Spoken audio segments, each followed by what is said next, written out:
Buenos días, hermanos. Ya tienen en sus pantallas el texto. Como una medida preventiva voy a iniciar la grabación.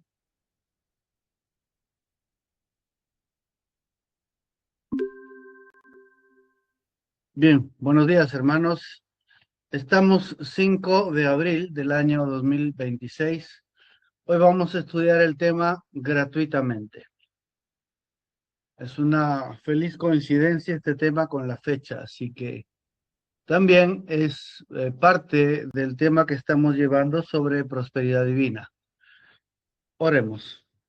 Amado Padre Celestial, Creador de los cielos y de la tierra, nos entregamos a ti, Señor, como el barro en las manos del alfarero, para que tú formes la imagen de tu amado Hijo en nosotros y podamos ser igualmente templos de tu presencia, templos de tu ser y de tu poder, de tu naturaleza, para cumplir el propósito de expresarte en esta tierra antes del arrebatamiento.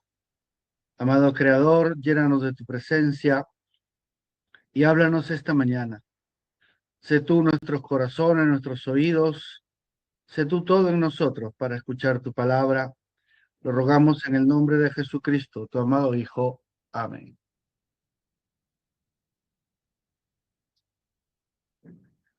Bien, en Apocalipsis capítulo 21, versículo 5 está nuestro texto. Dice, y el que estaba sentado en el trono dijo, he aquí yo hago nuevas todas las cosas. Y me dijo, escribe, porque estas palabras son fieles y verdaderas. Y me dijo, hecho está. Yo soy el alfa y el omega, el principio y el fin. Al que tuviere sed, yo le daré gratuitamente de la fuente del agua de la vida. Introduzcamos aquí la lectura de este versículo. Dios está diciendo que Él hace nuevas todas las cosas. Pero conforme el principio de Dios, tanto en el Creador como el Redentor, Dios trabaja, por así decirlo, hace su obra a través del Hijo. Por eso el Cordero dice, hecho está, yo soy el alfa y el omega, principio y fin. Es decir, así como fue el principio en Juan 1:1 para dar lugar a la creación, así como fue la redención, Dios en Cristo reconciliando consigo al mundo, así también la obra está consumada por el Cordero. Todo está hecho, ya están hechas nuevas todas las cosas. Ahora, esto se ofrece gratuitamente, dice el que tuviere sed. Es decir, al que tiene necesidad, a aquel cuya naturaleza de predestinación le impele como una sed insaciable a buscar el agua de la vida, la cual viene gratuitamente. Y gratuitamente es precisamente nuestro tema. Vamos a dividir este estudio en 3 capítulos. Primero, la oferta de la gracia. Vamos a tomar Apocalipsis 22:17, dice, y el espíritu y la esposa dicen, ven. Y el que oye, diga, ven. Y el que tiene sed, otra vez, el que tiene sed, venga. Y el que quiera, o sea, que el que realmente anhela, tome del agua de la vida gratuitamente. Aquí está otra vez nuestro tema, gratuitamente. La segunda parte de este estudio es la batalla de oposición del enemigo. El enemigo se opone a esta oferta gratuita. Apocalipsis 21:8, nuestro texto dice, pero los cobardes e incrédulos, los abominables y homicidas, los fornicarios y hechiceros, los idólatras y todos los mentirosos tendrán su parte en el lago que arde con fuego y azufre, que es la muerte segunda. Aquí hay un tema de que la oposición del enemigo se presenta e inicia por cobardía e incredulidad y mentira.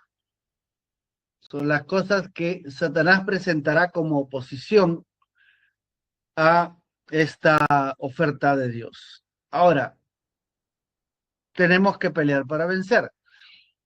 Apocalipsis 21:7 dice, el que venciere heredará todas las cosas, y yo seré su Dios, y él será mi hijo. Así que hay una victoria que tener para heredar esta oferta gratuita, porque toda herencia es gratuita, ningún heredero trabaja en su herencia, o sea, hablamos dentro de lo normal. Tenemos aquí tres temas que están íntimamente relacionados: la oferta de Dios, la oposición del enemigo y lo que nos corresponde hacer, según las condiciones de Dios, para poseer la oferta de Dios. Obviamente, el propósito del enemigo es que la iglesia no posea en su totalidad o llegue a poseer tan poco que el sacrificio del Redentor, nuestro Señor Jesucristo, se vea infructuoso en su mayor parte. Hoy el mundo llamado cristiano celebra el Domingo de Resurrección como un evento histórico, pero para Dios este día no fue diseñado como un día de celebración, fue un día de redención, de la más grande victoria y cambio de condición en la historia humana. El mundo no fue el mismo aquella mañana. Satanás había sido derrotado por medio de su propia arma suprema, la muerte. Cristo derrotó por medio de la muerte al imperio de la muerte. Quitó a su emperador las llaves del infierno y de la muerte, exponiéndolo a la vergüenza pública en la cruz. Sacó la cautividad, los santos del Antiguo Testamento que esperaban en el seno de Abraham. Fueron resucitados por el Señor para subir luego de 40 días junto con Cristo. Los cielos cambiaron. El Padre se disponía a dejar el trono al Hijo para bajar a repartir el Espíritu Santo en el nacimiento de la Iglesia. El poder de obediencia y el cambio de naturaleza estaban disponibles para los predestinados. En la tierra el pacto de la ley fue cumplido y terminado como pacto y camino de salvación. Israel quedaría con el arrepentimiento, Moisés y los profetas, como legado de la escogencia y el pacto de Abraham. La promesa sería predicada a los escogidos entre Israel para creer, los samaritanos y los gentiles finalmente. La gracia y no el pacto de la ley quedaría en el mundo como el camino de regreso al Padre.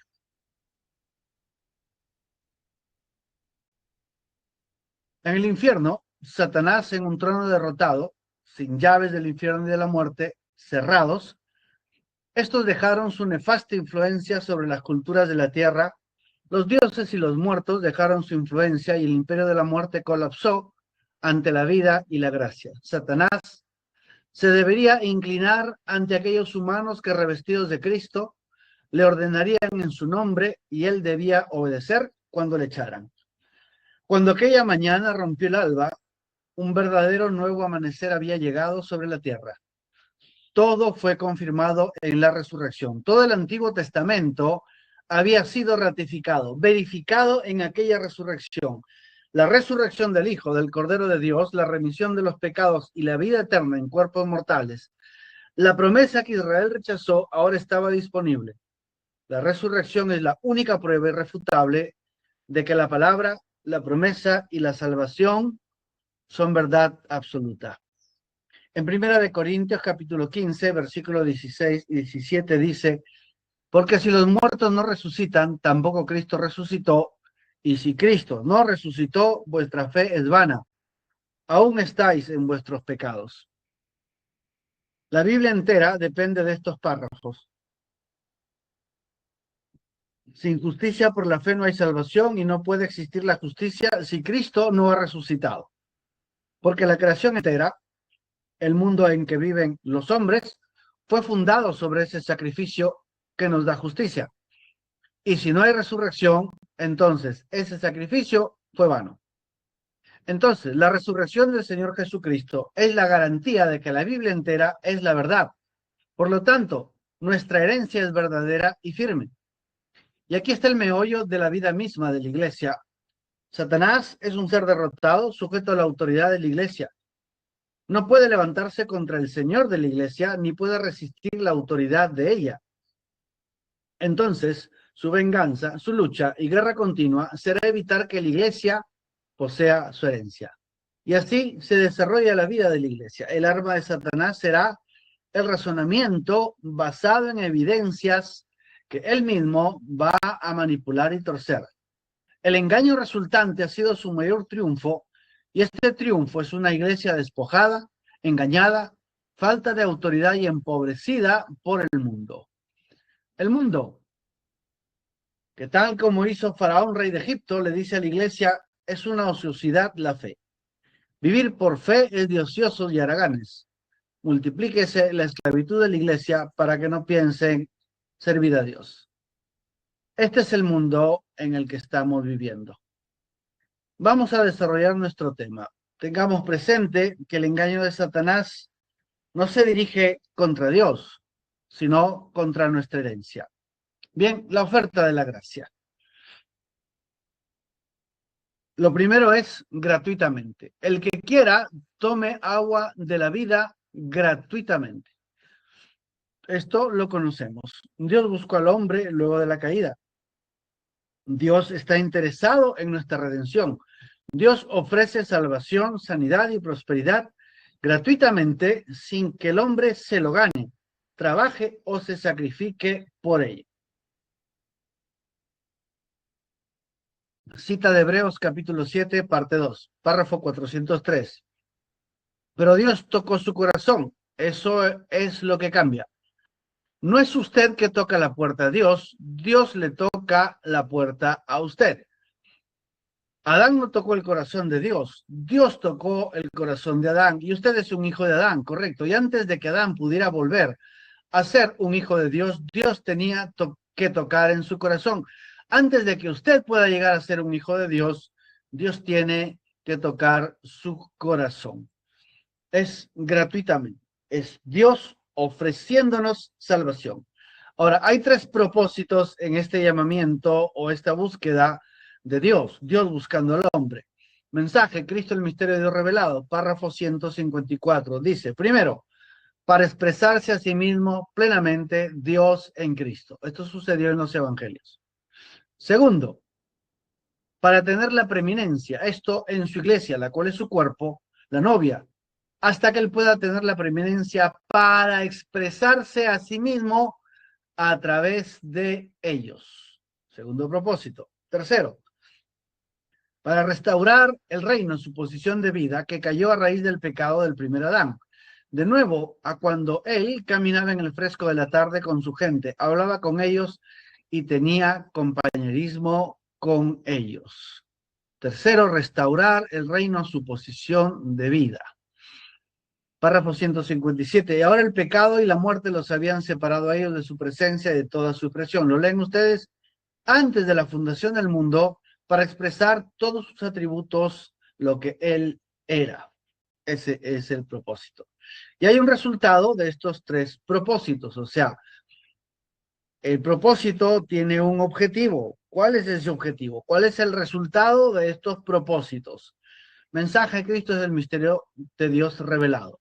Párrafo 458. Noten, uno con el primer Adán y Eva, antes de que el pecado los separara por muerte. Ahora Cristo, el segundo Adán, en vida, redime a su novia de la muerte y ahora está en camino de regreso al Edén original, restaurando a su novia en compañerismo de nuevo con Dios como esposo y esposa en el huerto del Edén.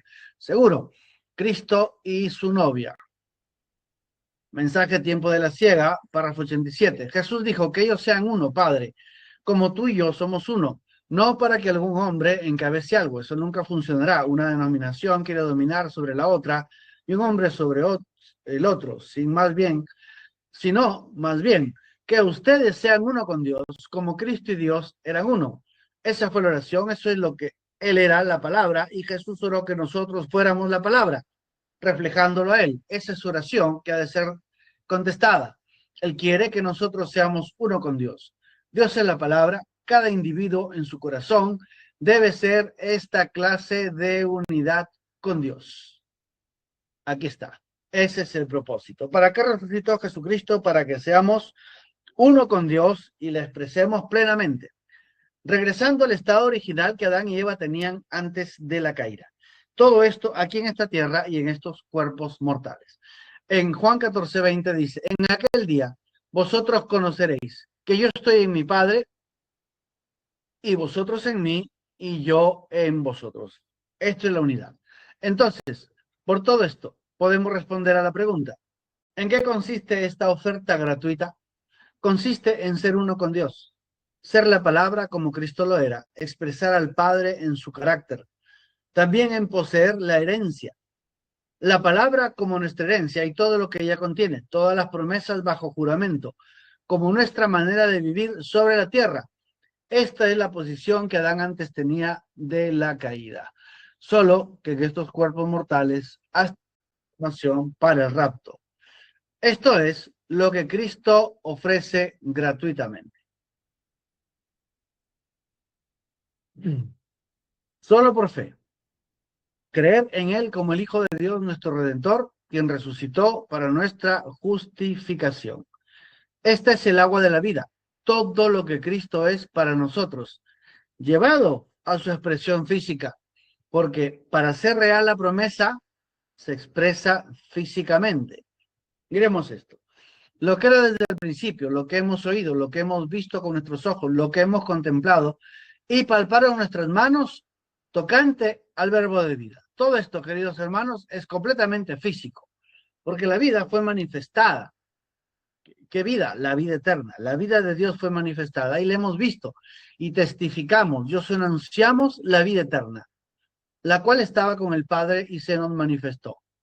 Lo que hemos visto y oído, estos anunciamos, para que también vosotros tengáis comunión con nosotros. Es decir, para que nosotros en este tiempo tengamos la misma experiencia que tuvo Juan, para que escuchemos con nuestros oídos, veamos con nuestros ojos y palpen nuestras manos respecto de lo que Jesucristo es. Y nuestra comunión verdaderamente es con el Padre y con su Hijo Jesucristo. Estas cosas os escribimos para que vuestro gozo sea cumplido. Como Cristo en su resurrección tangible, así las promesas de la Biblia, nuestra herencia de vida eterna, debe ser verificable en la materia. La realidad de cambio de naturaleza, realidad de nuevo nacimiento y adopción, realidad de sanidad y prosperidad, no es opcional, sino necesario. Partiendo desde una premisa profética, repito, partiendo desde una premisa profética, el enemigo solamente imita y corrompe, no puede crear nada. Por el contrario, Dios es creador y debido a su naturaleza incambiable, todo lo que hace lo hace bueno en gran manera. Dios, como Padre perfecto, ha provisto de una maravillosa vida a sus hijos, pero nacemos vástagos según las leyes antiguas de adopción hacia la posición de hijos. Nosotros debemos interesarnos por la herencia, buscar la manera de Dios para avanzar a la posición de hijo adoptado para primogenitura, dejando a un lado las mentiras de la religión y desechando la educación mundana que nos ha convertido en esclavos sociales bajo el grillete de una falsa economía. Debemos poner el corazón en buscar activamente el reino de Dios y su justicia por fe, mediante pedir fervientemente la llenura del Espíritu Santo, la unción continua, ser hechos unos con Dios y que se haga su perfecta voluntad en nosotros. De este modo, poder recibir la herencia redimida mediante gran precio y honrar a aquel que nos compró para Dios su Padre, haciéndonos reyes y sacerdotes, como somos en este preciso momento, sentados en lugares celestiales juntamente con Cristo. En pocas palabras, nuestro propósito en esta vida es ser uno con Dios, lleno de su espíritu y poseer todas las cosas que costaron la sangre del Señor Jesucristo. Vivir de otra manera, en pobreza, enfermedad e incredulidad, es como insultar a quien nos redimió. ¿Quieres honrar al Señor Jesucristo, valorar su cruento sacrificio en la cruz? Entonces, posee todo lo que Él te compró. La batalla de oposición del enemigo. ¿Ven? Habíamos dicho, temor e incredulidad y mentira. Satanás en su derrota solo puede presentar batalla contra una iglesia que no conoce sus privilegios ganados por Cristo en la cruz. Mientras la ignorancia revelacional permanezca en la iglesia, ésta estará derrotada frente a un enemigo vencido que la convence de su estado mediante el razonamiento de doctrinas falsas y una falsa economía basada en una falsa justicia. Quiero que por favor anoten esto. Razonamiento de doctrinas falsas, una falsa economía basada en una falsa justicia. Mensaje a la unidad. Ahora, los primeros seres humanos se apartaron ellos mismos de que le creían a Dios al descreer su palabra y escuchar una mentira del diablo. Ahora, eso fue lo primero que terminó el compañerismo en esta hermosa unión. Pues miren, Adán y Eva estaban en una posición de nunca morir, en una posición de nunca envejecer, nunca enfermarse, de nunca tener alguna preocupación. Usted dirá, oh, ¿cómo quisiera yo estar así? Permítame, le tengo noticias. Usted está en la misma posición. Dios le brinda eso a cada criatura en la tierra. Están en la misma posición. ¿Cuál fue el acuerdo? Si ustedes guardan mis palabras, si mi palabra, si la guardan, si la creen y la ponen por obra. Esta es la condición. ¿Ven? ¿Qué es guardar la palabra? Creerla y ponerla por obra. Creerla primero y entonces actuar. Continuó. Pero la primera vez que Eva descreyó, que quitó una palabra de lo que Dios había dicho, allí rompió el compañerismo de aquella gran unión. Y en el minuto en que la iglesia descrea cualquier palabra de esta Biblia de Dios y la ubique para otro tiempo, allí mismo rompen el compañerismo maravilloso que les había sido ofrecido. Y al ser separados, tan pronto como ella cometió aquello, la muerte entró en su ser mortal. No solamente en su ser mortal, sino también en su ser espiritual.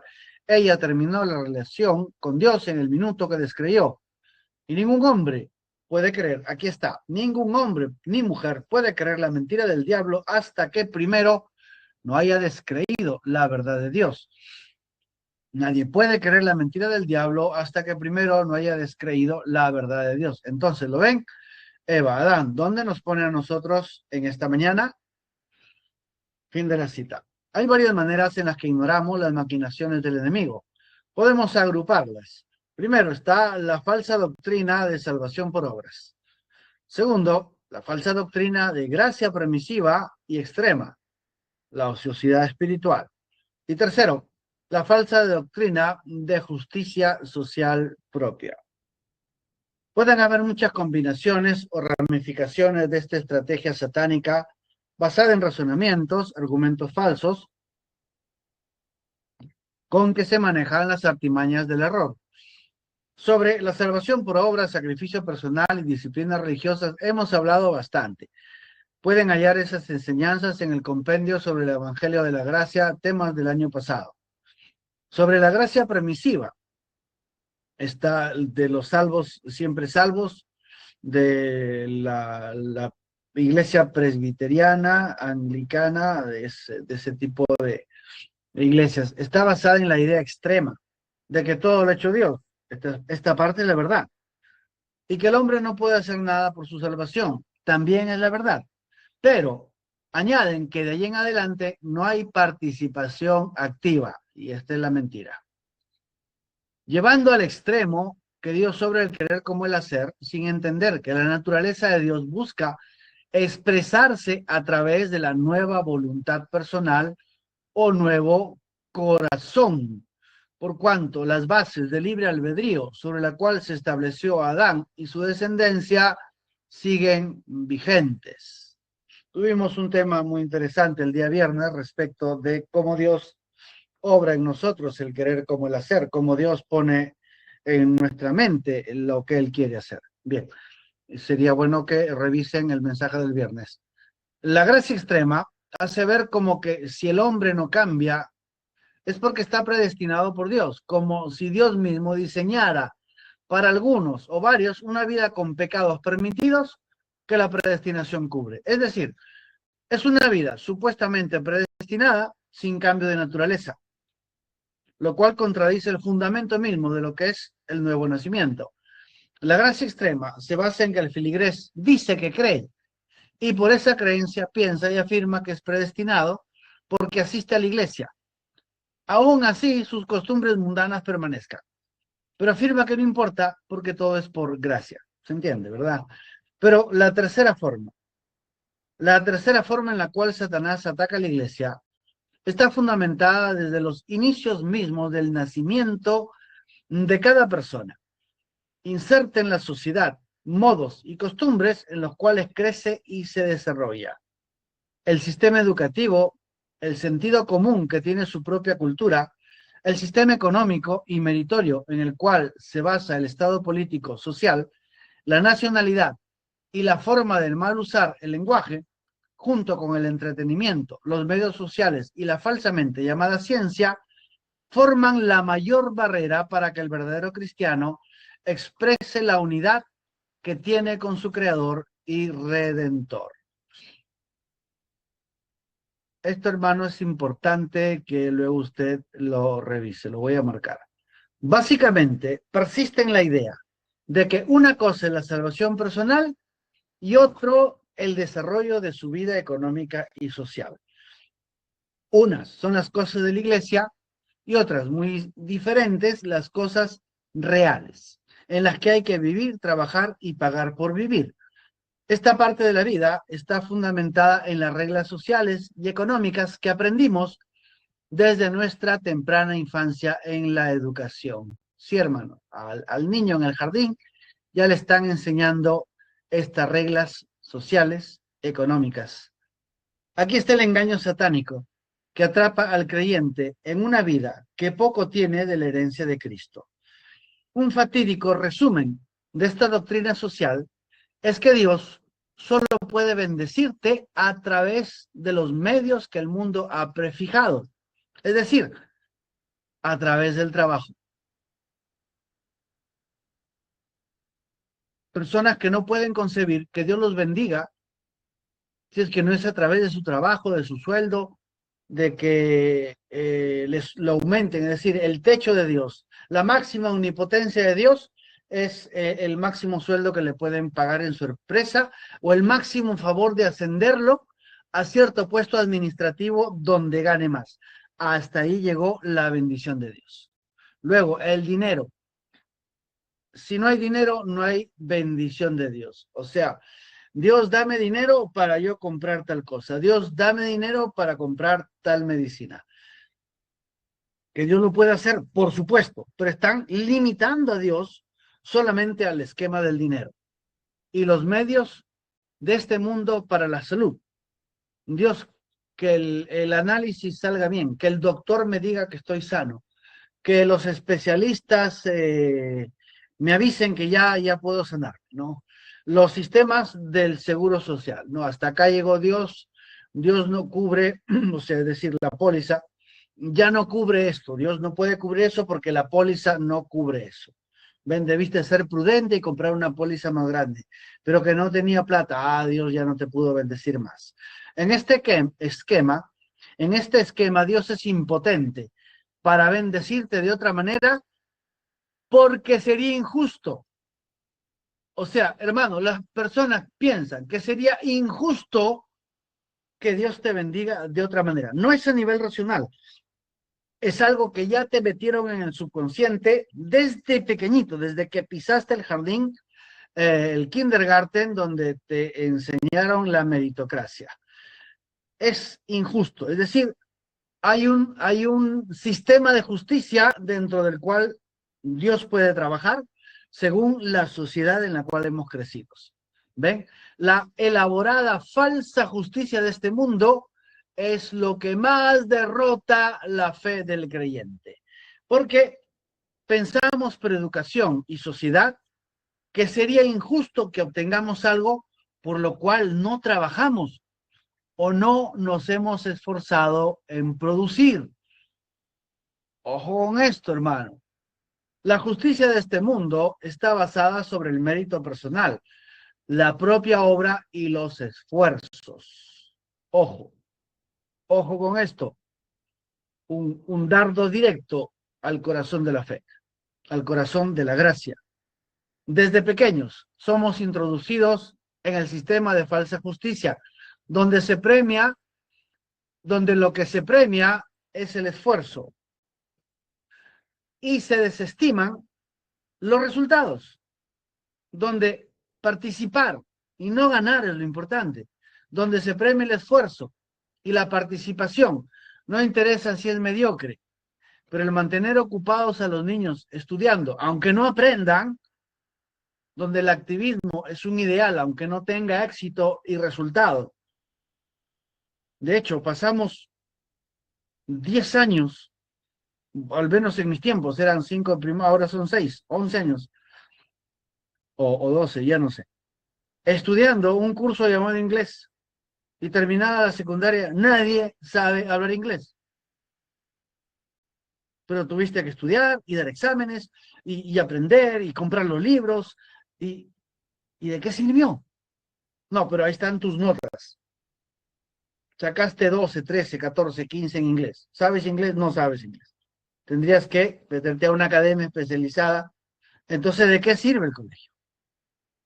Pero no importan los resultados. Estudiaste, pasaste, tienes tus notas. Este sistema, donde si no estudias, no pruebas. Pero no pruebas si no sigues el modelo. He puesto como justicia, aunque sea completamente injusta. Si un niño es dotado con fácil aprendizaje, o sea, un talento gratuito, un talento que le dio Dios, que no tiene que estudiar para aprender lo que le enseñan, entonces es aislado, castigado y llevado a otro lugar para igualar la dificultad con aquel que no es dotado de este don. Y se cubre este sinsentido con títulos como Escuela para Genios. Allí se educa a este niño en otra forma elaborada de esclavitud, donde otra vez el activismo y el esfuerzo, es decir, aprender a hacer lo que no se quiere y es aburrido. Eso es premiado como ideal y correcto. O sea, justo. Esta justicia torcida del mérito personal. ¿Te han dado cuenta que de pronto hay un niño en el salón, genio en matemáticas? Ni siquiera estudia, ni abre el libro porque el profesor explica, él lo capta y pum, nació con ese don. ¿Qué hacen? Lo sacan del colegio. Pero no se supone que la matemática que en sí el colegio es lo que se diseña y lo que se necesita para la vida, pero no, este sabe demasiado. Lo mandan a otro colegio, ya no le enseñan las matemáticas normales. Lo atiborran de matemáticas suprauniversitarias. ¿Para qué? Para que sea difícil. Supuestamente es un genio, hay que... No, si es un genio, déjalo donde está. No, no, no, es que brilla. Ahí no es el modelo, o sea, para él es fácil, no puede ser fácil el colegio. No es justo, tiene que sufrir. Entonces lo meten a esos lugares. ¿Ven? Lo verdaderamente justo sería premiar al niño por desarrollar los talentos naturales con los que nació. Hay unos que nacen para ser poetas, otros con dibujo, otros que niños que son estrellas, les pones una pelota y hacen maravillas, son maravillosos en gimnasia, pero no buenos en matemáticas. Pero no, ese otro es bueno en matemáticas, no, todos estándar, todos aplastados ahí, todos corten la cabeza, todos a la altura del cuello, todos. ¿Ven?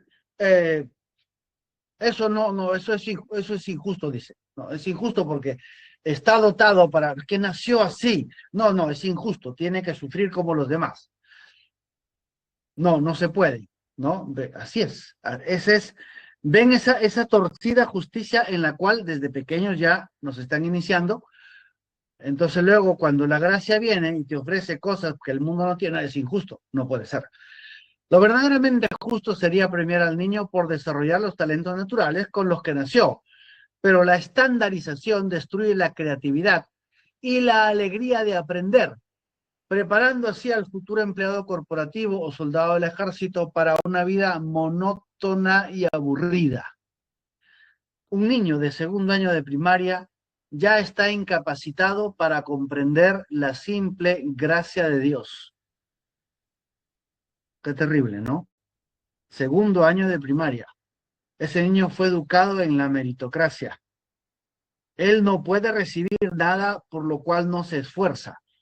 Él no debe recibir premios si no aprueba. Hay que castigarlo si comete errores. jalaste, no hay vacaciones, no hay cumpleaños, te jalaron el curso, no hay regalo por Navidad, por Año Nuevo, por Hanukkah. Gracias. Hablarle que ese niño al segundo año de secundaria ya comprendió la justicia falsa de este mundo. Ya está preparado para rechazar aquello que sea gratuito, aquello que sea eh, herencia, aquello que venga como una ventaja que Dios le da. No, no, no, no. Está mal la ventaja, está mal lo gratuito, está mal. Entonces, luego, ¿qué le queda? Cuando ese niño crece y es joven y escucha el Evangelio, pues lo único que tiene a decir, no, lo único justo va a ser que me perdone mis pecados porque no quiero el infierno. Pero eso de que soy heredero, de que Dios me da la fe para mover montañas, que todo lo que yo quiera lo puedo tener si se lo pido al Señor y mi corazón está cambiado. No, no, no. Ya suficiente favor, como ese profesor que alguna vez le pasó por alto una nota, ya suficiente, pero no es justo, no es justo, pero me conviene, por lo menos voy a vivir. Desde el segundo año de primaria ya está incapacitado para comprender la simple gracia de Dios, menos aún para ser hecho heredero legítimo de todas las promesas de Dios por las cuales no va a trabajar. Es una ofensa para una persona educada hablar de las promesas gratuitas de salvación.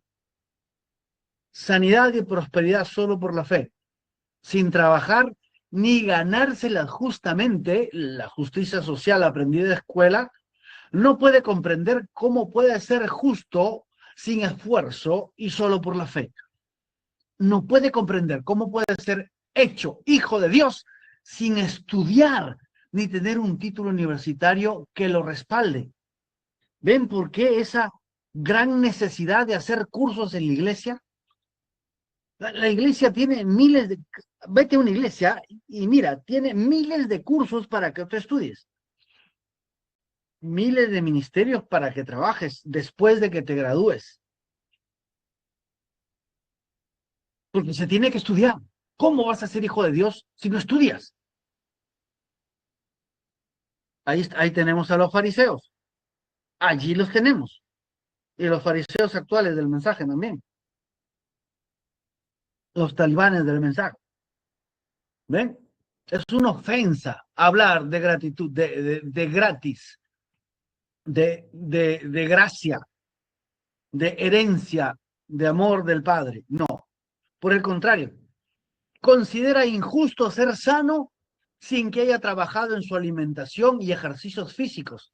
No puede aceptar ser sanado sin su participación y solo por la fe.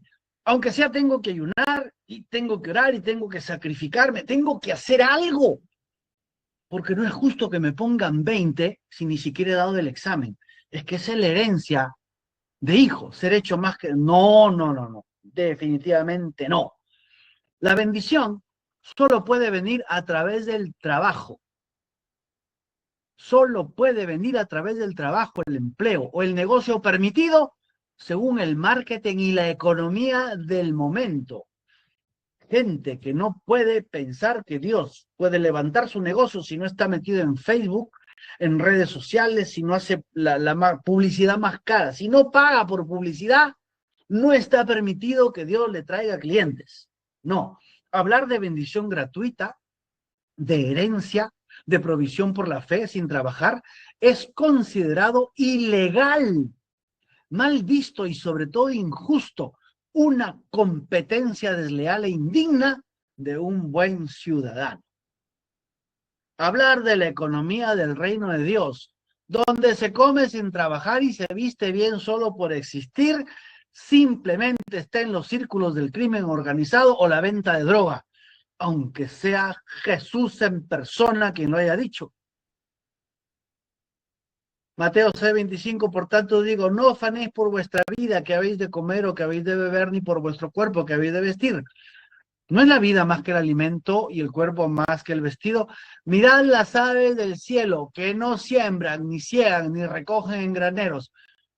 Y vuestro Padre Celestial las alimenta, que seguro venden droga a las aves. están metidas en la mafia, que sin trabajar les dan comida. ¿No valéis vosotros mucho más que ellas? ¿Quién de vosotros podrá, por mucho que se afane, el afán y la preocupación, añadir a su estatura un codo? Y por el vestido, ¿por qué os afanáis? Considerad los lirios del campo, cómo crecen, no trabajan ni hilan. Es que los lirios del campo deben estar en la mafia, están en la mafia de las criptomonedas. A lo mejor hacen un OnlyFans los lirios del campo que tienen la plata así gratis. Pero os digo, ni aun Salomón con toda su gloria se vistió así como uno de ellos. Y si la hierba del campo que hoy es y mañana se eche en el horno, Dios la viste así, ¿no hará mucho más a vosotros, hombres de poca fe? ¿Por qué de poca fe? Porque es que es injusto. Me han enseñado en el colegio que es injusto. Hermanos, si Jesús mismo bajara del trono y enseñar esto en una escuela, sería arrestado y encarcelado por enseñar a pensar que puede haber una vida sin trabajo y sin empleo, donde se come y se viste gratis. Y si continuando su enseñanza revelaría la manera de conseguir casa, vestido y alimento, entonces sería condenado como ocioso y vago. Mateo 6:33. Mas buscad primeramente el reino de Dios y su justicia, y todas estas cosas serán añadidas. Así que no os afanéis. Wow. No te preocupes. Bueno, esa es una herejía en un colegio. Es una herejía. Preocúpate por la vida. No os afanéis por el día de mañana, porque el día de mañana traerá su afán. Basta cada día su propio mal. Jesucristo sería acusado de vagancia y de enseñar una vida despreocupada, calificándolo de hippie y terrorista social. ¿No era exactamente esa la acusación de Faraón? Éxodo 15:17. Y él respondió, estáis ociosos, sí, ociosos. Y por eso decís, vamos y ofrezcamos sacrificios a Jehová. Agrávese la servidumbre sobre ellos para que se ocupen en ella y no atiendan a palabras mentirosas. Id pues ahora y trabajar. ¿Ven? Así es como el mundo nos ha hecho pensar. Esta persona consideraría injusto el sistema de bendición de Dios. Si tú vendieras postres caseros y helado de palta, y Dios te daría a partir de ello riqueza y propiedades, entonces eso no puede ser aceptado por este sistema de educación y valores inculcados por el mundo. Si no hay suficiente publicidad, marketing y la aprobación de los profesionales, es injusto que Dios te bendiga. Seguro estás en drogas o brujería, aunque seas profeta de Dios. Yo sé que muchos me entienden, me están entendiendo a qué me refiero, no quiero alargar el tema. Aclaremos algo. Cuidado, porque algunos, la educación del mundo está que le hace retorcijones en el estómago con este tema de vivir gratis. Dios ofrece una vida sin trabajo, estableciendo que la palabra trabajo es esclavitud, como la etimología de la palabra traba y travalium lo deja claro. Por otro lado, la incorrecta traducción de labrar, labranza o labor por el término trabajar confunde a los neófitos. Leen 2 Tesalonicenses 3:10. Porque también cuando estábamos con vosotros os ordenamos esto. Si alguno no quiere trabajar, tampoco coma. A ver, Jesús me dijo que las aves no trabajan, pero comen. Como Dios no me va a hacer a mí más. Pero acá Pablo dice, si no trabajas, no comes. Es que está mal. Esta palabra trabajar está mal traducida. Aquí la palabra griega ergasomai tiene la misma raíz de energía y potencial.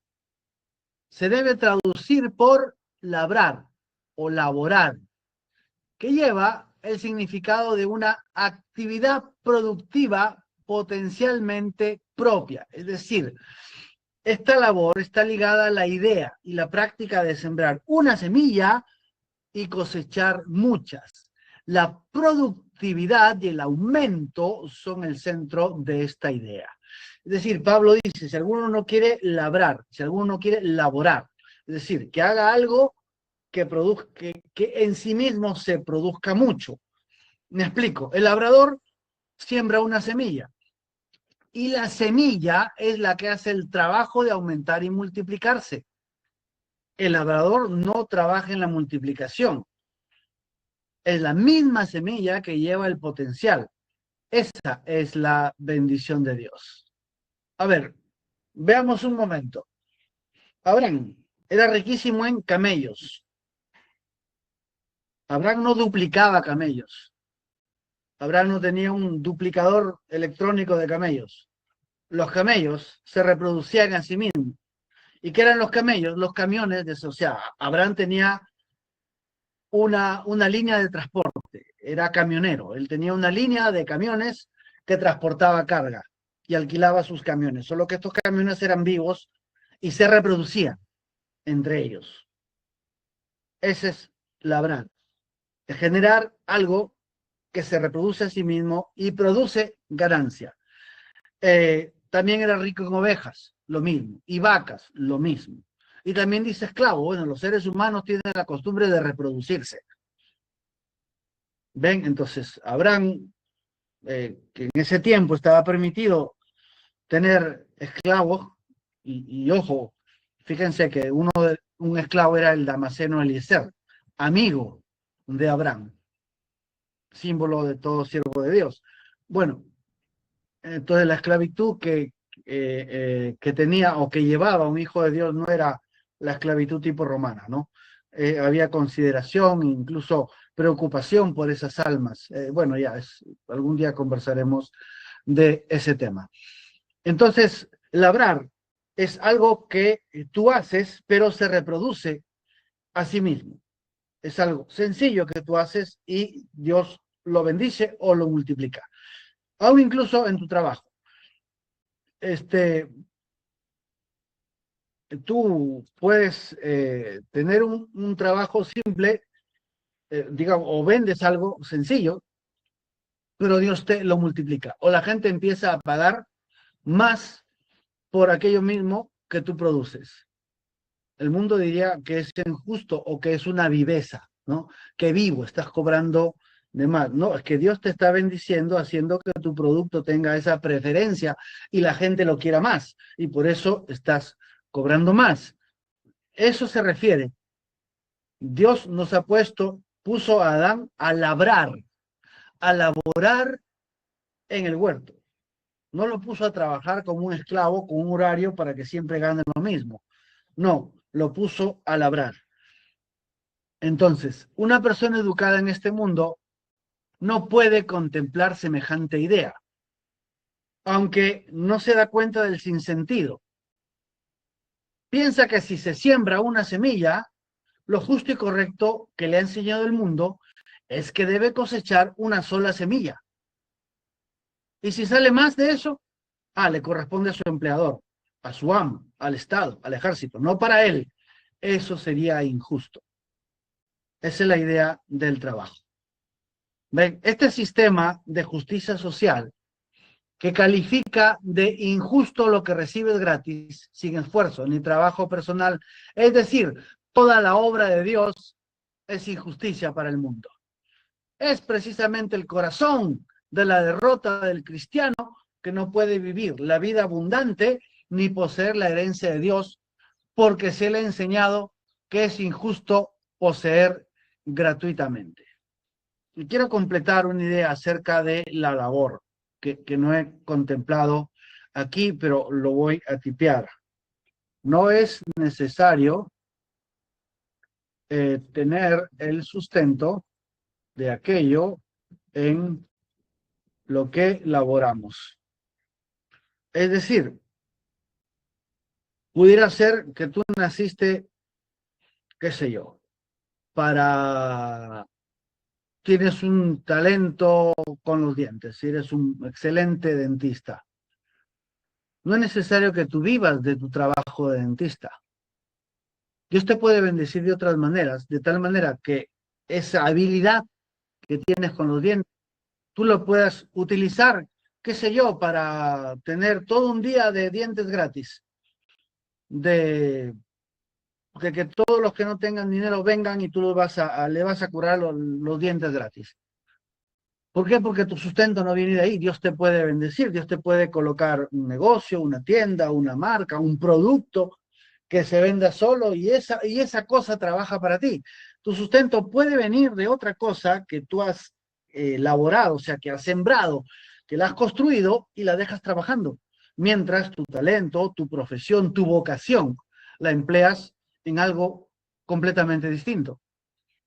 Esa idea no es ajena, hermanos. Esa idea ha existido. Por ejemplo, hablamos antes de todos los disturbios sociales que sucedieron a partir de 1960, donde el mundo cambió su sistema de economía. Antes de eso, nadie podía ser médico. Nadie tenía la libertad de estudiar medicina. Solamente se aceptaban a personas millonarias, o sea, a hijos de hacendados que tenían la vocación de ser médicos, personas que tenían, qué sé yo, eh, cosas que trabajen para él. De tal manera que este joven se dedicaba a aprender medicina, pero no dependía su ingreso de la medicina. Y eso lo hacían con el fin de que no se vuelva la labor del médico no se convierta en una carnicería como el día de hoy, que caes en un hospital y te quieren operar y te quieren sacar de todo. Ese médico que no dependía de lo que el paciente le pueda pagar, porque él era mantenido por sus haciendas o por sus negocios o porque tenía ganadería o porque tenía buques o porque era dueño de un ferrocarril, qué sé yo. Su sustento provenía de otra cosa. Y él dedicaba su vocación, él no le interesaba si su paciente tenía o no tenía dinero, lo iba a operar y lo iba a curar como buen doctor porque tenía esa vocación, ese llamamiento interno en su ser de querer ayudar a otro ser humano con su habilidad de medicina. Así era.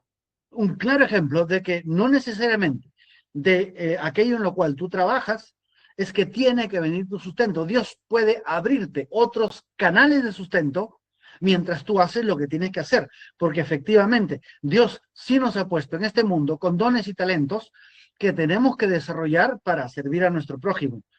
Efectivamente, quizá Dios te dio habilidad administrativa, de matemáticas, de ver cosas que otros no ven, lo que fuere, arte, ciencia, deporte, lo que fuera. Y no es necesario que tu sustento provenga de ahí. Dios puede abrirte muchos otros canales de bendición. Pero obviamente tenemos algo que hacer, pero no trabajar para vivir. El trabajar para vivir es esclavitud y castigo. Entonces, bien, por eso, este sistema de justicia social que califica de injusto a lo que recibes gratis, sin esfuerzo ni trabajo personal, es decir, toda la obra de Dios, es precisamente el corazón de la derrota del cristiano que no puede vivir la vida abundante ni poseer la herencia de Dios porque se le ha enseñado que es injusto poseer gratuitamente. Ahora, más que nunca, de cara al arrebatamiento y al Armagedón que se está gestando entre nosotros, es decir, ya estamos viendo eh, ahí esa guerra en Israel que está a punto de volverse una guerra mundial. Muy delicado equilibrio ahorita en esta guerra. Eso nos está diciendo, el Armagedón está cerca y antes del Armagedón tiene que suceder el rapto. Así que es necesario que el creyente verdadero abra su corazón a la gracia de Dios, donde las bendiciones son gratuitas y la herencia está dada sin intervención ni trabajo nuestro. Acepta que todo en Dios es gratis. No tengas vergüenza de lo que Dios te regala. Es un privilegio que el mundo jamás tendrá ni poseerá. Empecemos por entender que nosotros pertenecemos a otro sistema de justicia, la justicia de Dios, una justicia sobrenatural para una descendencia sobrenatural, la de los renacidos de simiente incorruptido por la palabra de Dios, la cual es sobrenatural y creadora.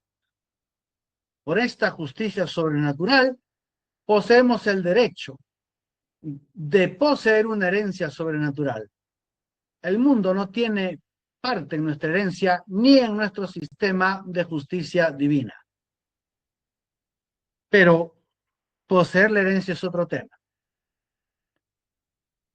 Hasta aquí hemos visto nuestros derechos. Tenemos que el derecho, ¿ok? Ese es nuestro derecho. Ahora, poseer la herencia es otro tema. Se posee por medio de la batalla. Tenemos, al igual que Pablo, pelear la buena batalla de la fe. Ya por favor, ustedes están instruidos en que esa batalla no se trata de sufrimiento, no se trata de trabajo, no se trata de disciplinas religiosas, de sacrificios humanos. ¿En qué consiste esto? Es lo que nosotros tenemos que hacer. Tenemos que saber claramente cómo se pelea, qué hay que hacer para vencer. Bueno, pelear para vencer. Vencer para heredar. Apocalipsis 21:7. El que venciere heredará todas las cosas. Y yo seré su Dios y él será mi hijo. Somos más que vencedores. Este es nuestro derecho. Estos somos hechos en el Espíritu. Ahora, hay que llevar esto al terreno de los hechos, a la realidad de esta tercera dimensión. Esa es nuestra labor. Si no lo entiendes, este es nuestro trabajo. Primera de Timoteo 6:12. Pelea la buena batalla de la fe. Echa mano de la vida eterna, a la cual asimismo fuiste llamado, habiendo hecho la buena profesión delante de muchos testigos. He peleado la buena batalla, he acabado la carrera, he guardado la fe. Yo sé que todos se están acordando de lo que Jesucristo dijo. El reino de los cielos es de los violentos y los violentos lo tienen que arrebatar. Entonces, hay una batalla que pelear, pero desde la posición del vencedor, no del que lucha para llegar a una posición, sino de la seguridad de que la guerra ya está ganada. Solo debemos tomar posesión. Entendamos esto, hermano, porque el enemigo, al saber que te dispones a la guerra, te cambia la guerra, te la cambia. Y entonces el creyente se encuentra luchando contra, no sé, contra cangrejos en la playa que está a espaldas, y no lo que debe conquistar al frente. Ese es el problema. Entonces, veamos. El enemigo ha perdido la guerra. Ojo, ha perdido la guerra. Es como un batallón sin municiones ni artillería. Se ha trincherado y se niega a rendirse, a pesar de que su país está sometido.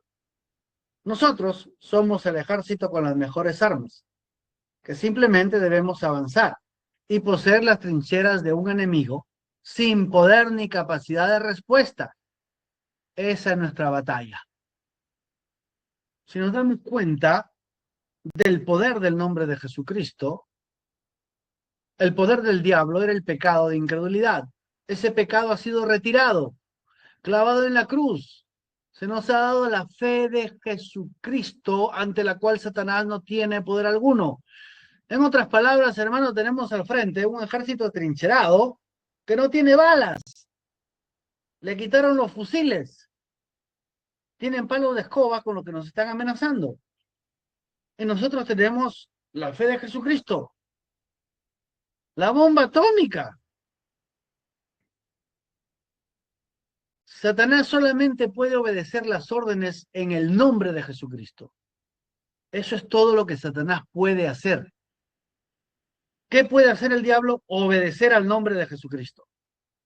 Esa es la realidad.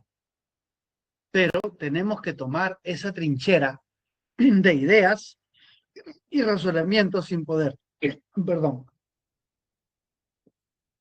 Tenemos que tomar esa trinchera de ideas y razonamientos sin poder. Primero que nada, entender que la batalla es de una naturaleza completamente distinta a lo que se va a obtener. Entonces, si quiero bienestar, no es sufriendo que voy a obtener bienestar. Es algo distinto. Veamos el ejemplo de Israel. Israel debía luchar cada pulgada del terreno para conquistar ciudades construidas, casas llenas de bienes preciados, huertas labradas y cisternas cavadas. Lo hacían usando la espada y la estrategia de Dios. Israel no hacía esa guerra cavando las cisternas, sembrando las huertas o consiguiendo empleo para llenar las casas con bienes preciados. Un concepto que la mente educada por el mundo deja de lado. Porque quieren pelear la batalla de la fe no con la espada de la palabra, sino trabajando en esclavitud para merecer lo que Dios les quiere regalar. Lamentablemente, este también es el pensamiento de la novia. Voy a ayunar 3 veces a la semana. Voy a levantarme todos los días a las 5 de la mañana. Voy a leer 10 capítulos de la Biblia. Quieren trabajar para merecer lo que Dios les ha regalado. Esa no es la guerra. Esa no es la forma de batallar. Primero que nada, la batalla es de una naturaleza completamente distinta a lo que se va a obtener. Segundo, la batalla no es contra el diablo, ni el mundo.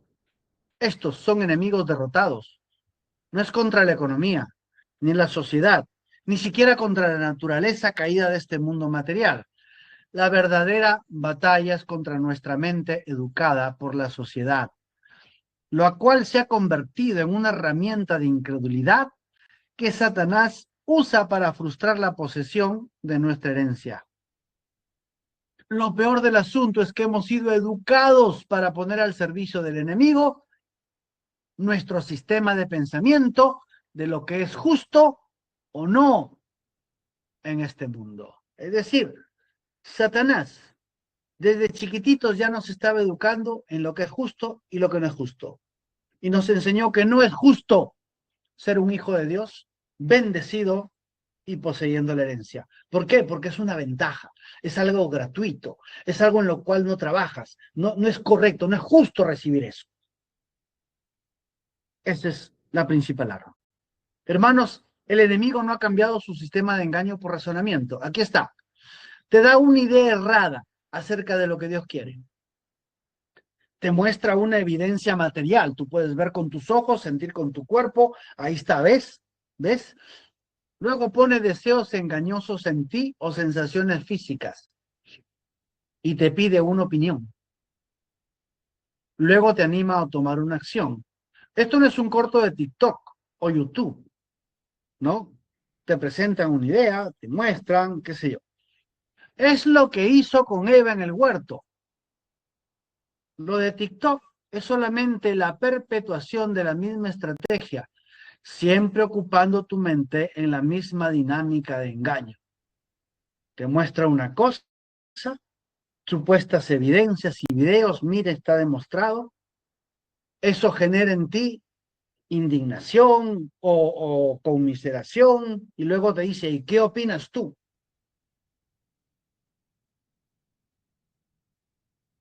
Entonces, estás haciendo un juicio. Entonces, toma una acción, dame like, suscríbete. Hermanos, es lo mismo que Satanás hizo con Eva. Le mostró, le puso ideas, sensaciones. Ella vio, sintió. ¿Qué opinas? Ahora vamos a la acción. Igualito. No hay lo mismo. Pero hermanos, tomar la herencia no es de batalla fácil. Ciertamente pelearemos por cada pulgada del terreno. Es importante en esta batalla saber claramente contra quién peleamos. Según la doctrina religiosa, peleamos contra un Dios indolente al que hay que arrancarle las bendiciones mediante sufrimiento personal, dolor y angustia, para que luego te dé migajas de lo que prometió o te dé otra cosa supuestamente mejor, obligándote luego a decir que es un Dios bueno y abundante. Este es el Dios de las denominaciones. Este es el Dios de la religión, que nosotros debemos saber que definitivamente es el diablo y no el Dios creador que muestra la Biblia. Así que esta dinámica Cuando te enfrentes a esta dinámica, cuando veas estas cosas sugeridas o pensadas, date cuenta, ese es Satanás, ese no es el Dios de la Biblia. Y definitivamente esa no es la batalla propuesta delante de nosotros. Esa no es la carrera. Esa no es la victoria con la que hemos sido hechos vencedores. Ese es el pensamiento de la religión de salvación por obras, tan contraria a la gracia, tan satánica en sus crueles resultados de frustración y engaño. ¿Cómo peleamos? Peleamos rindiendo nuestra vida a Dios. Ojo, ojo, ojo. Esto lo toman como un tema romántico o como un tema insustancial, intangible. Oh, rindo mi vida a Dios. No, esto se traduce en dedicarle tiempo a buscar el reino de Dios y su justicia. Tiempo. ¿Le has rendido tu vida a Dios? Entonces pasas tiempo en oración. No es otra cosa que ser lleno del Espíritu Santo y apropiarse de la justicia por la fe en Jesucristo, quien lo hizo todo por nosotros en la cruz. Te dedicas a orar para que este entendimiento entre en tu corazón. Es dedicar la batalla, es dedicar tiempo en oración para recibir resultados tangibles y definitivos. Tengámoslo claro, es para recibir resultados definitivos. Cuidado con el engaño de las experiencias. Son muy buenas, son gloriosas, pero lo que buscamos es el cambio que produce en nosotros. No solamente contar las lindas cosas que nos sucedieron. Hermano, estuve orando y tuve una sensación y sentí que mi cuerpo se elevaba y se ponía de cabeza y vi una luz y vi una visión. Amén, gloria a Dios. Pero eso no es. Sigue orando hasta que cambie el corazón definitivamente.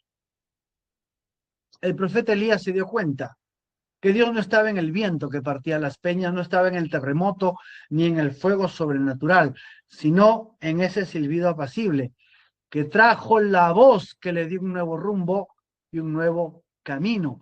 Igual debemos vigilar las experiencias, las visitaciones, las visiones, los sueños, son algo sobrenatural.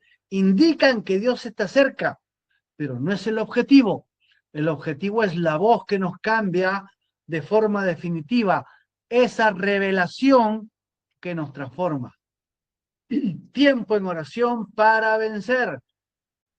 ¿Qué debemos vencer? Nuestra mentalidad, nuestras experiencias, todo lo que nos pasó, tus traumas, todo tu pasado, todas las cosas malas que te pasaron, nuestro razonamiento, nuestro falso sentido de justicia que nos dice, Dios no te ama. Esa es nuestra inexpugnable Jericó que debemos conquistar como Josué. Ojo con esto. Detengámonos aquí un momento. El problema no es que no tengamos fe, ni que no estemos llenos del Espíritu. El problema es que no tenemos esa dinámica para usar la fe que enciende el poder del Espíritu que nos llena. Hermano, no estaríamos aquí, no estaríamos escuchando esto, si el Espíritu de Dios no nos ha guiado hasta aquí. Si no estuviéramos llenos, no nos interesaría en absoluto escuchar la palabra. No sé, estaríamos, qué sé yo, en una fiesta de resurrección, tomando con los amigos, en algún evento social. Estás aquí escuchando hora y media de predicación. ¿Para qué? Es porque tienes espíritu y tienes fe. Ahora, al usar la fe, tampoco es un obstáculo el no saber. No sé cómo usar la fe. Sí sabes. De sobra sabes cómo se utiliza. Sabes las leyes de la fe, sabes el objetivo, visualizar, orar, si quieres orar en lenguas, orar en el espíritu, puedes confesar, sabes todo eso. Estamos llenos de conocimiento. Lo que nos falta es esa dinámica para que actuemos en el conocimiento de esa dinámica. ¿Y cuál es esa dinámica? El amor. Gálatas 5:6. Porque en Cristo Jesús la fe obra por el amor. Estoy resumiendo el versículo. En Cristo Jesús la fe obra por el amor. El amor es la dinámica que lanza a la fe, a lo sobrenatural y a poseer la herencia de que todo es posible al que cree. Cuidado aquí con la culpa. Ah, no amas a Dios. La culpa es el arma preferida de Satanás. No, no hablamos de eso. Al orar, descubrimos que estamos llenos de temor, que tememos que Dios no nos conteste, de que no digamos la oración exacta, que no hagamos la confesión pertinente, la fórmula, o que no tengamos la técnica de estar arrodillado, parado, como Balán, echado con los ojos abiertos, en ayunas, el horario correcto, de que no seamos suficientes o no llenemos la expectativa de Dios. Todo ello indica que no hemos recibido el amor de Dios. Ahora, que el Espíritu Santo me puede guiar a levantarme a las 3 de la mañana, a mantenerme en ayunos y orar en lenguas. Sí, sí, perfecto. Eso, nada en contra de eso. Pero hablamos cuando estamos a solas. Cuando tememos, cuando estamos en una encrucijada y honestamente tememos de que no demos la talla, de que no seamos suficientes, de que no sepamos cómo recibir o cómo orar. Eso es porque no hemos recibido el amor de Dios. Si un creyente, por las evidencias que le presenta el diablo, dice que Dios no le ama, le está haciendo a él mentiroso. Y quien hace a Dios mentiroso está mintiendo. Así Satanás asegura la participación en el lago de fuego de gran parte de la llamada iglesia que asegura que Dios no les ama o no les ama suficiente porque no han tenido el debido mérito personal o, por otro lado, Satanás te demuestra las desgracias de tu vida, así como a Eva le mostró el árbol agradable a los ojos, te muestra el diablo lo desagradable de tu vida para llamar a Dios mentiroso porque dice que te ama, pero está demostrado entre comillas, en lo que ven tus ojos, que Dios no te ama. Pero todo este enredo de la alta inteligencia satánica e infernal, se resuelve con una sencilla confesión de pecado. Perdóname, Señor, por no recibir tu amor. No necesitas más. No tienes que desenredar todo este nudo de maldad que Satanás te presenta. Perdóname, Señor, por no recibir tu amor. Porque la única forma de ser libre del temor es recibir el amor de Dios. La única forma de creer en que Dios nos ama o creer que Dios nos ama es recibir la experiencia revelacional de ese amor. Si no la has tenido, Dios no te hace culpable de que no sepas cómo es que Dios te ama. Dios no está molesto porque tú no entiendes cómo es que Dios te ama a pesar de toda tu vida, la vida que has tenido. Dios no está molesto contigo porque Dios sabe que lo que tú necesitas es recibir la experiencia de una revelación del amor de Dios a tu vida. Y ese es nuestra Jericó personal. Quizá esta noche, Dios mediante, hable sobre este Jericó. ¿Qué fue Jericó? ¿Por qué fue tan importante Jericó? ¿Y qué representó Jericó? Y la ciudad más inexpugnable de toda la tierra de Canaán. Y ahí está. Nuestra guerra personal consiste, ahora, quedarnos en oración hasta que la revelación directa de Dios, revelación, no todos conocemos los versículos, por amor de Dios, Juan 3:16, de tal manera Dios me amó a mí, que envió a su Hijo unigénito para que yo sea salvo por medio de él, por creer en él. ¿Ven? Uno puede personalizar los versículos, podemos tomar, decirle a la inteligencia artificial, reúneme todos los versículos de la Biblia que diga que Dios me ama. En 15 minutos vas a tener tú una ráfaga de versículos, los puedes memorizar. No se trata de eso. Eso ya lo sabemos. Pero necesitamos quedarnos en oración hasta que la revelación directa de Dios te afirme, diga, establezca y cambie completamente la naturaleza de tu percepción y tú sepas fehacientemente que Dios te ama, porque Jesucristo murió por ti hace más de 2000 años. El diablo te dice, Dios no te ama porque no te hace cosquillas en la cabeza.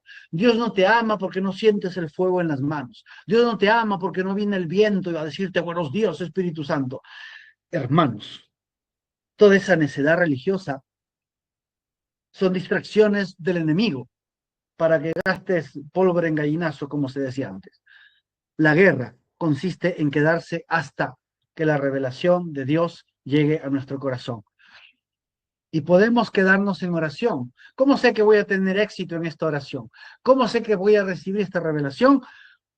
Porque Jesucristo pagó un precio infinito para que recibamos esa revelación.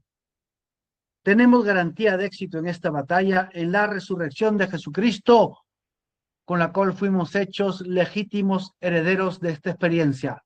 Hermano, ya somos justos por la fe, ya tenemos vida eterna, ya somos hijos de Dios y todo hijo de Dios es justo heredero de esta revelación. El amor con que Dios Padre ama a Jesucristo es el mismo amor con el que te ama a ti. Aquí está, Juan 17:26, y les he dado a conocer tu nombre y lo daré a conocer aún, para que el amor con que me has amado esté en ellos y yo en ellos. Estás bautizado en ese nombre. Estás en el pacto de Hechos 2:38. El Espíritu de Dios es el Espíritu del amor, porque Dios es amor. Es tu herencia. Fíjate, hermano, has cumplido la condición sine qua non para recibir esta revelación. Eres bautizado en el nombre que está sobre todo nombre, el único nombre en el cual hay salvación debajo del cielo. Y ese nombre te dice que Dios el Padre te ama tanto como ama al Señor Jesucristo. Quédate en oración. Insiste en recibir esa revelación. Insiste en contra de tu mentalidad, que el derecho pagado, el precio pagado por Jesucristo es tu seguridad de éxito. Tienes derecho a poseer tu herencia, tienes derecho por el nombre a recibir esa revelación. Cuando la recibas, cuando suceda, ese amor impulsará tu fe a conquistar toda promesa hecha por Dios. Este es el centro de ser uno con Dios. Este es el propósito del sacrificio de Jesucristo y su resurrección, que seamos uno con Dios. Y empieza siendo uno con el amor de Dios mediante recibir esta revelación. Dios te ama como ama a Jesucristo. Es el motor de tu fe.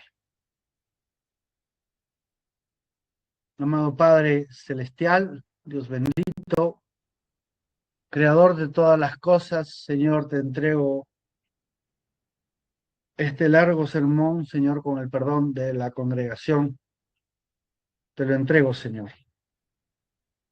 Tú, Dios eterno, sabes nuestra necesidad, el engaño en el que hemos vivido, esa aparente contradicción entre la gracia y el trabajo, entre la vida espiritual y la vida secular, aparente contradicción. Señor, líbranos de todo engaño. Ayúdanos a entender que los requisitos están pagados, que todo lo que se necesitó hacerse ya está hecho por Jesucristo, que Él hizo nuevas todas las cosas y que estamos en ese nombre, en el nombre de Jesucristo, donde juntamente fuimos bautizados en su muerte y salimos de las aguas en su resurrección, para que el cuerpo muerto de incredulidad desaparezca y tomemos la nueva vida revestidos de Jesucristo.